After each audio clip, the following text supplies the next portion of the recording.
नमस्कार, मैं हूं अशोक वर्मा। आप देख रहे हैं टीवी 20 न्यूज। अब शुरू करते हैं खबरों का सिलसिला। आजमगढ़ की अतरौलिया से खबर है, जहां सामुदायिक स्वास्थ्य केंद्र पर एक महिला ने एक साथ 3 बच्चों को जन्म दिया, जिसमें एक लड़की 2 लड़के को जन्म देने वाली महिला के परिजनों ने स्वास्थ्य कर्मियों, स्टाफ नर्स साधना पांडे को सफल प्रसव कराने के लिए बधाई दी है। बता दें कि टंडवा खानपुर निवासी किरण गौड़ पत्नी शैलेश गौड़ जो अपना पहला सामान्य प्रसव कराने के लिए सामुदायिक केंद्र अतरौलिया आई हुई थी, जहां आज दिन में 1 बजे स्टाफ नर्स साधना पांडे के सफल प्रयास से प्रसूता किरण गौड़ ने सामान्य डिलीवरी के अनुसार 3 बच्चों को जन्म दिया, जिसमें 2 बच्चे व 1 बच्ची है। वही जच्चा और बच्चा सभी स्वस्थ हैं। इस सामान्य प्रसव द्वारा 3 बच्चों के जन्म की पूरे क्षेत्र में चर्चा है। स्वास्थ्य अधीक्षक डॉक्टर शिवाजी सिंह ने बताया कि आज अस्पताल में सामान्य प्रसव द्वारा ट्रिपलेट बच्चों का जन्म हुआ है, जो LBWO भार में है, जिनका वजन सामान्य से कम है, इसलिए इन बच्चों को महिला अस्पताल भेजा जा रहा है। वहीं जच्चा बच्चा दोनों स्वस्थ अवस्था में हैं। इस मौके पर स्टाफ नर्स साधना पांडे, डॉक्टर जितेंद्र कुमार, हरीश चंद्र श्रीवास्तव आदि लोग मौजूद रहे। आइए सुनाते हैं कि स्टाफ नर्स साधना पांडे व अधीक्षक सामुदायिक स्वास्थ्य केंद्र अतरौलिया डॉक्टर शिवाजी सिंह ने क्या कुछ कहा। आज अतरौलिया में एक महिला को 3 बच्चे हुए हैं, बिगड़ा हुए हैं, इसके बारे में बताइए क्या कहाँ के बच्चे की? सर अभी पहला बच्चा था, ये खानपुर टंडवा की पेशेंट है, किरण गौड़ नाम है इनका। और फर्स्ट बेबी जो है अक्सर पहला ही जो है सिजेरियन डिलीवरी होती है, लेकिन हमारे यहाँ सीसी अतरौलिया पे मतलब मल्टीपल डिलीवरी हुई, वो भी नॉर्मल डिलीवरी हुई है। 1 फीमेल है, 2 मेल बेबी है। एक का वजन है 1 किलो 700, दूसरे का है 1 किलो 200 और तीसरे का है 1 किलो 500। ये अतरौलिया में पहली बार हुआ कि नॉर्मल डिलीवरी, तीनों बच्चे नॉर्मल है? नहीं सर, बच्चा कैसा है इसके बारे में? सर सारे बच्चे सही हैं, लेकिन लो बर्थ वेट है, इसलिए इनको महिला डिस्ट्रिक्ट हॉस्पिटल पे रेफर किया जाएगा। कोई बच्चे को कोई दिक्कत परेशानी? अभी तो कोई दिक्कत नहीं है सर, लेकिन लो बर्थ वेट है तो दिक्कत हो सकती है। इसमें डॉक्टर टीम के 3 बच्चे नॉर्मल हुए हैं। हाँ सर। कौन कौन टीम लगी थी? हमारे यहाँ के सर अधीक्षक सर और यहाँ की जो है मतलब जितनी स्टाफ है सारे लोग। डॉक्टर साहब, अतरौलिया में लगभग 10 वर्ष या 15 वर्ष बाद यहाँ पे 3 बच्चे हुए हैं और क्षेत्र में बड़ा उत्साह भी है और किसी नॉर्मल हुए हैं, इसके बारे में? हाँ, आज अभी पता चला है, 1 घंटे पहले हमारे लेबर रूम में एक ट्रिपलेट डिलीवरी कंडक्ट हुई है। उसमें तीनों बच्चे हैं जिनका वजन LBW लो बर्थ वेट में है, 2.5 किलो से कम है। तो अभी हम इनको SNCU महिला अस्पताल आजमगढ़ रेफर करेंगे, वहाँ रखे जाएंगे। नॉर्मल हुए हैं बच्चे के? और हाँ, अभी तो उसमें सब ठीक है, बस वजन कम है, इसलिए उनको SNCU में एडमिट कराना पड़ेगा। नॉर्मल तरीके से हुआ? डॉक्टर मतलब किसके देख रेख में हुआ? कौन डॉक्टर टीम लगी थी? हमारी स्टाफ नर्स थी, साधना पांडे हैं, डॉक्टर आरती सिंह हैं, इन लोगों के देख रेख में हुआ। आजमगढ़ में कल मीडिया के माध्यम से चली खबरों में किराएदारों के साथ एक मकान मालिक के द्वारा मारपीट करने का वीडियो वायरल हुआ था, जिसको लेकर के आज मकान मालिक ने प्रेस कॉन्फ्रेंस कर सफाई दी है। उन्होंने कहा है कि मैं मीडिया के माध्यम से इस पूरे मामले का खंडन करता हूं और मेरे परिवार के लोग सम्मानित व्यापारी हैं, साथ में दादाजी द्वारा मिली विरासत में समाज सेवा भी संभाले हुए हैं। मोहम्मद ऑफिस गुड्डू ने 3 वर्ष तक दुकान का किराया नहीं दिया और जब परिवार के लोग मांगने गए तो गाली देने लगे और कुछ आपराधिक व्यक्ति, जिसमें विमल आनंद राय भी थे, को बुलाकर विवाद किए और हमसे धमकी भरे लहजों में बोले कि बस इंतजार करो, उस दिन का जब सरकार बदलेगी वो रात तुम्हारी और तुम्हारे परिवार की आखिरी रात होगी। इसलिए मैं मीडिया के माध्यम से सभी को बताना चाहता हूँ कि मेरे और मेरे परिवार के किसी भी सदस्य को कभी भी जान माल का नुकसान हुआ तो इसकी जिम्मेदारी तीनों लोग होंगे। इस पूरे मामले में क्या कुछ कहा, सुनिए। मामला है। अब मेरा नाम विनायक सिंह सरदार है और मैं इसी ब्रुगन साहब कटरा और गोविंद प्लाजा कटरा का मालिक भी हूँ और व्यवस्थापक भी हूँ। तो क्या मामला है कि आप प्रेस कॉन्फ्रेंस करें? ये मामला यही है कि कल मुझे कई मीडिया चैनल, पोर्टल चैनलों से माध्यम से ये ज्ञात हुआ कि हमारे किराएदार हैं मोहम्मद आसिफ गुड्डू, फैयाज अहमद और विजय आनंद राय उर्फ दीपक राय, जिन्होंने गलत अफवाह फैलाया, उसी के बारे में आपके माध्यम से मैं उसका खंडन करना चाहता हूँ। जो आपके ऊपर आरोप लगाया जा रहा है उस पर क्या कहना आपका है? जो मेरे ऊपर आरोप लगाया जा रहा है वो सरासर निराधार, बेबुनियाद और झूठा है। और जिस प्रकरण की ये बात हो रही है, इस प्रकरण में 11 अगस्त, घटना के ही दिन 11 अगस्त को ही दोनों पक्षों को बैठा करके सुलह समझौता हुआ संभ्रांत लोगों के बीच, और जिसकी कॉपी पुलिस चौकी में दी जा चुकी है इंचार्ज साहब को और उस पर रिपोर्ट भी लग चुकी है। और 16 की कॉपी ये आपके सामने ये है। पूरा मामला क्या है आपको? मामला यही है कि जो मोहम्मद आसिफ जो आरोप लगा रहे हैं वो 3 वर्ष से दुकान का किराया नहीं दिए, लगभग लाखों रुपए किराए बाकी हैं और ये दुकान भी नहीं खाली कर रहे हैं और किराया भी नहीं दे रहे हैं। और जब किराया मांगने गए लोग तो गाली गलौज देने लगे, तो गाली गलौज दिए तो उसके बाद कुछ आपराधिक व्यक्तियों को इन्होंने बुलाया, जिसमें एक विमल आनंद राय नाम के व्यक्ति जो कई धाराओं में भी हैं, तो ऐसे लोगों को बुलाकर विवाद किए और यहाँ तक भी कहे कि मतलब सरकार बदलने दो तो हम तुम्हारे साथ क्या करेंगे और वो दिन तुम्हारा आखिरी होगा, इस तरह की बातें भी कहे। तो यही सब चीज़ें हैं। उसके बाद ठीक उसी प्रकार फैयाज अहमद का बयान है। भी आरोप जो भी इन लोगों ने लगाया है वो एकदम निराधार, बेबुनियाद और झूठा है, कोई इसमें सच्चाई नहीं है। और आगे मैं भी कानून प्रशासन और शासन जहाँ भी जाना होगा जाकर अपना जो है पक्ष रखूंगा। और क्या चाहते हैं आप चाहते क्या हैं? मैं बस यही चाहता हूं कि हमारा जो किराया बकाया है वो ये लोग दें और उसके साथ साथ हमारी या तो किराया दे दें या तो दुकान खाली कर दें और बाकी जो भी हमें कानूनी कार्रवाई करनी है हम वो भी करेंगे और अपनी मेरी सुरक्षा हो और मेरे पूरे परिवार की सुरक्षा हो, क्योंकि जब से ये हुआ है वाकया कल से हमारा पूरा परिवार बहुत ही भयभीत है और हम लोग बहुत डरे सहमे हैं। इसलिए मैं आगे प्रशासन में जा करके अपनी बात को रखूंगा जिससे हमारी सुरक्षा हो सके। इसी प्रकार की धमकियों भी दी जा रही है? धमकी तो हमें गोली मारने की धमकी, प्रतिदिन दुकान पर चढ़ जाना, बदतमीजी करना, धमकी देना।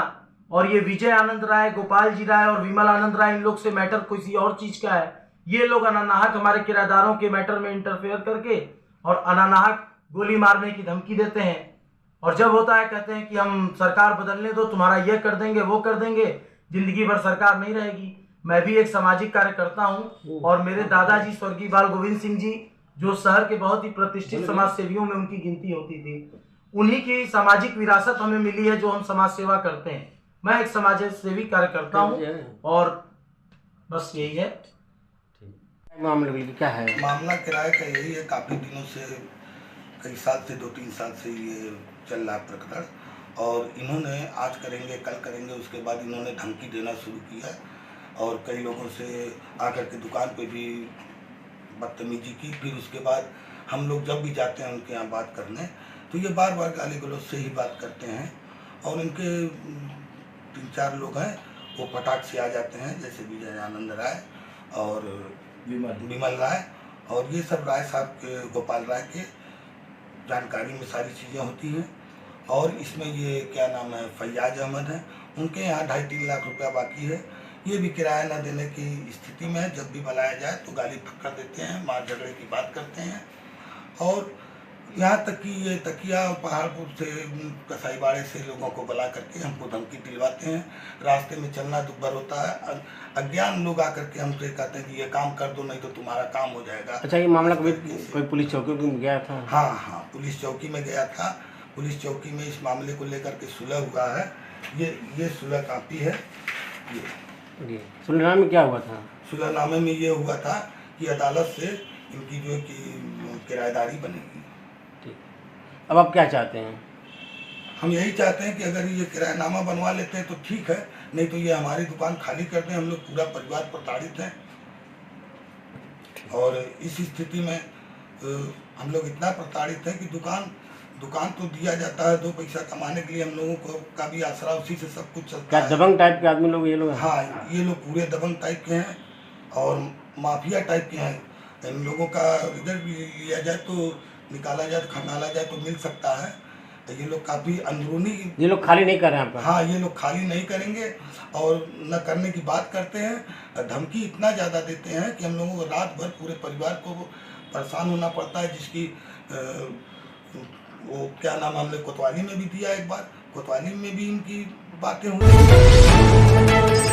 मंत्री के निर्देश पर बिजली विभाग द्वारा लगातार चेकिंग अभियान चलाया जा रहा है, जिससे राजस्व की बढ़त हो और कटिया कनेक्शन लेकर चलाने वाले लोगों के ऊपर कार्रवाई हो सके। आज एसटीओ संदीप प्रजापति के नेतृत्व में बिजली विभाग की टीम शहर के कुर्मी टोला, खातरी टोला सहित कई स्थानों मोहल्लों में चेकिंग अभियान चलाकर अनाधिकृत रूप से बिजली चला रहे लोगों के ऊपर कार्रवाई की और सभी को निर्देश दिया कि आप लोग सही समय से बिजली जमा करें और जिससे सरकार हमेशा आपके समय से बेहतर बिजली आपूर्ति सेवा दे सके। आइए सुनाते हैं कि एसडीओ संदीप प्रजापति ने क्या कुछ कहा।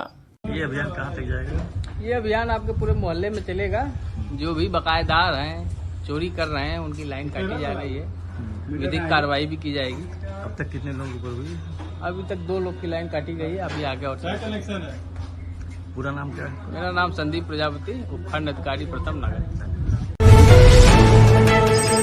मंत्री के निर्देश पर बिजली विभाग द्वारा लगातार चेकिंग अभियान चलाया जा रहा है, जिससे राजस्व की बढ़त हो और कटिया कनेक्शन लेकर चलाने वाले लोगों के ऊपर कार्रवाई हो सके। आज एसडीओ संदीप प्रजापति के नेतृत्व में बिजली विभाग की टीम शहर के कुर्मी टोला, खातरी टोला सहित कई स्थानों मोहल्लों में चेकिंग अभियान चलाकर अनाधिकृत रूप से बिजली चला रहे लोगों के ऊपर कार्रवाई की और सभी को निर्देश दिया कि आप लोग सही समय से बिजली जमा करें और जिससे सरकार हमेशा आपके समय से बेहतर बिजली आपूर्ति सेवा दे सके।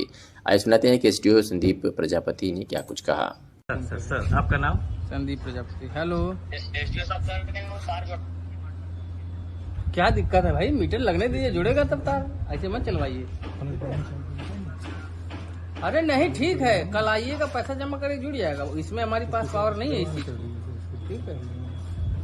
ये पावर नहीं है कि बकायेदार और लाइन चलने पर। जो भी बकाया है आप बिल दिखाइए, बताएं आपको। आप कागजें नहीं दे रहे? हाँ भाई, हमारे पास मौके पर कोई कागज नहीं है, मौके पर न मीटर है, तो हम कैसे बता दें आप कितना बकाया। इसमें उपलब्ध भोजन की खराब गुणवत्ता और दूषित पेयजल आपूर्ति के चलते वो शिक्षण की औसत व्यवस्था से परेशान जवाहर नवोदय विद्यालय जीएनपुर आजमगढ़ के बच्चों का धैर्य आज जवाब दे गया। बार बार शिकायत करने पर कोई कार्रवाई न होने तथा उल्टे पदार्थ करने से नाराज छात्रों ने विद्यालय में व्याप्त व्यवस्था को ठीक करने की मांग को लेकर और जिलाधिकारी को मौके पर बुलाने की मांग करते हुए विद्यालय के छात्रावास में खुद को कैद कर लिया। प्रधानाचार्य शशिकांत राय भी मनाने के प्रयास में लगी थी। इस बात की जानकारी होने पर प्रशासन के हाथ पांव फूल गए तथा प्रशासन तत्काल हरकत में आ गया और एसडीएम सेक्रेटरी राजीव रतन राय, तहसीलदार मयंक मिश्रा पुलिस बल के साथ मौके पर पहुंच गए। एसडीएम कोतवाल ने खुद को बंधक बनाए छात्रों को समझाने का प्रयास किया, लेकिन आक्रोशित छात्र जिलाधिकारी को मौके पर बुलाने की जिद पर अड़े हुए थी। बच्चों की मांग थी कि जिलाधिकारी को मौके पर बुलाया जाए। हम सभी उनके समक्ष अपनी पीड़ा को रखकर उनसे समस्या के निस्तारण के साथ ही भ्रष्टाचार में लिप्त प्रिंसिपल को तत्काल हटाने की मांग करेंगे। वही एसडीएम ने बताया कि बच्चों को भरोसा दिया गया है कि प्रतिदिन तहसीलदार वहां जाकर मॉनिटरिंग करेंगे और जो भी व्यवस्था में कमियां हैं उसको सुधारने का प्रयास किया जाएगा। क्या दिक्कत थी बच्चों को और क्या इनसे बातचीत? बच्चों की एडमिनिस्ट्रेशन और कुछ रहने खाने पीने के लिए कुछ समस्याएं थी, पठन पाठन को लेकर। तो बच्चों से बात हुई है। हम अपना एक प्रतिनिधि यहाँ छोड़ रहे हैं, नायब साहब देखेंगे यहाँ क्या क्या चीज़ें अनुमन्य हैं, अन्य क्या सुविधाएं हैं जो इनको दी जा सकती हैं। सारी हम लोग, हमारा प्रयास है कि आज से वो सारी सुविधाएं बच्चों को प्राप्त हों। तो सर ये लोग अभी आगे ऐसा कुछ नहीं करेंगे? नहीं, बच्चे सुधार ही चाहते हैं। ठीक है, सुधार पर सहमत है, हम सुधार कराते हैं। बच्चों गलती कहाँ थी प्रशासन की तरफ से या किसी की दिक्कत थी सर? देखिए, अभी तो जांच का विषय है, जांच करा रहे हैं। ठीक है, जांच के बाद बताते हैं। की अतरौलिया से खबर है। जो है नगर पंचायत की लोहिया नगर में जल निकासी न होने से लोग परेशान हैं, जिसकी समस्याओं का निस्तारण नहीं हो पा रहा है। बता दें कि नगर के लोहिया नगर वार्ड में काफ़ी लंबे समय से जल निकासी की समस्या बनी हुई है, जिसे लेकर स्थानीय लोगों ने कई बार उच्च अधिकारियों से शिकायत की और लोगों की शिकायतों की अनदेखी की गई। जबकि लोहिया नगर वार्ड में जल निकासी व्यवस्था न होने से बार बार मुख्य नालियां जाम हो रही हैं और लोगों के घरों में प्रदूषित व गंदा पानी पहुँच रहा है, जिससे लोगों को संक्रामक बीमारियों का भय बना रहता है। स्थानीय लोगों की बार बार शिकायत पर कुछ सफाई कर्मचारियों द्वारा औपचारिकता पूरी करते हुए जाम हुई नालियों की कहीं कहीं पर साफ सफाई करा दी जाती है, जबकि प्रमुख समस्या जल निकासी की है। बृहस्पतिवार को गंदगी से परेशान स्थानीय लोगों ने अधिशासी अधिकारी से इसकी शिकायत की तो तत्परता दिखाते हुए अधिशासी अधिकारी डॉक्टर लव कुमार मिश्रा द्वारा सफाई कर्मचारियों को भेज दिया गया, जो नाले के कचरे को साफ किए। इस समस्या का स्थायी समाधान अभी तक नहीं किया गया, जिसके लिए नगरवासी कई बार शिकायत कर चुके हैं। सफाई नायक राधेश्याम सिंह ने बताया कि लोहिया नगर वार्ड में यह समस्या बनी हुई है। नाले का पानी जहां जाकर गिरता है वहां पूरी तरह से पानी भरा हुआ है, जिसकी वजह से जल निकासी नहीं हो रही है। आइए सुनाते हैं कि सफाई नायक राधेश्याम सिंह ने क्या कुछ कहा। नगर पंचायत द्वारा नाली साफ कराई जा रही है, इसके बारे में बताइए।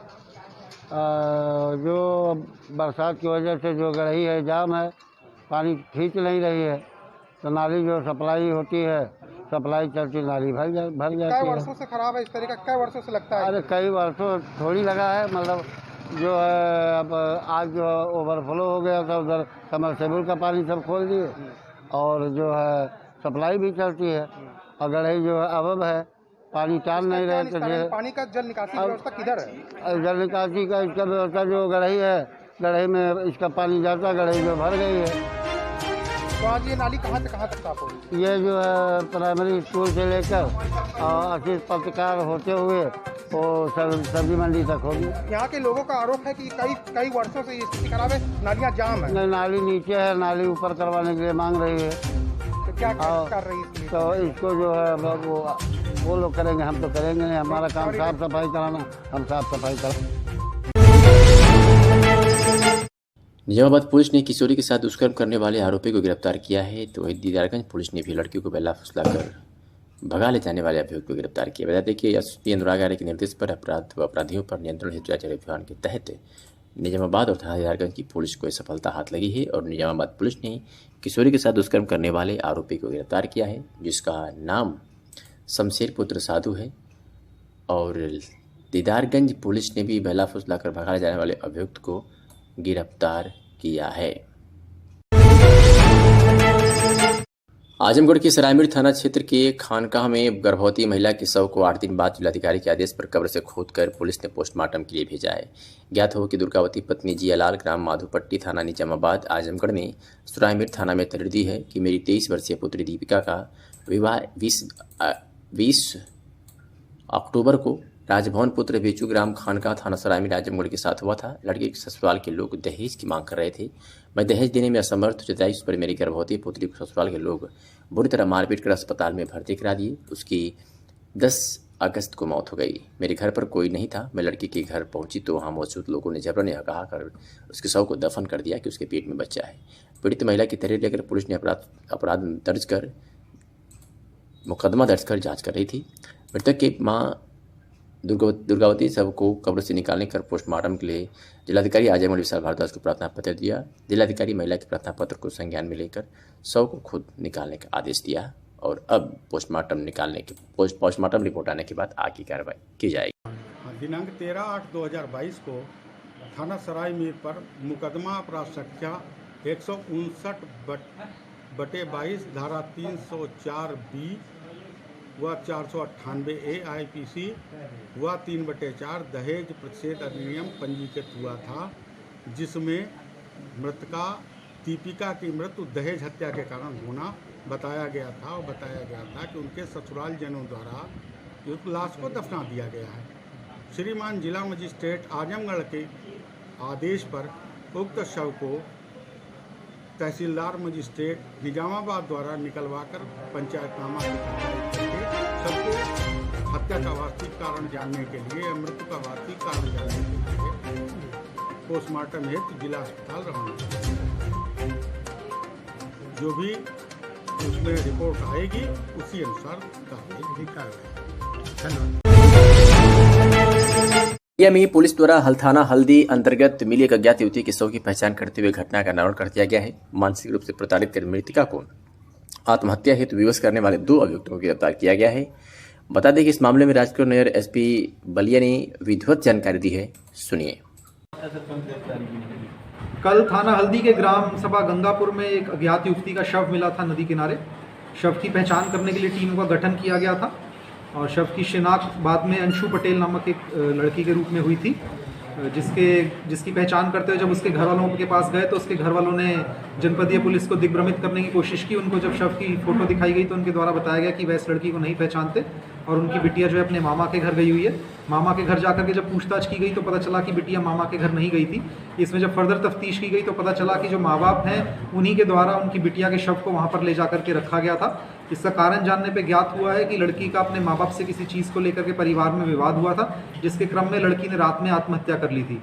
उसके बाद माँ बाप इस डर से कि कहीं आत्महत्या के मुकदमे में फंस ना जाए, उन्होंने लड़की के शव को एक टेम्पो में ले जाकर के गंगापुर ग्राम सभा में नदी के किनारे डिस्पोज करने की कोशिश की थी और फिर वहाँ से चले गए थे। इस क्रम में दोनों माँ बाप को गिरफ्तार किया गया है। मुकदमा पंजीकृत कर अग्रिम विधिक कार्रवाई की जा रही है। आगे जो भी इसमें डेवलपमेंट्स होंगी आप लोगों को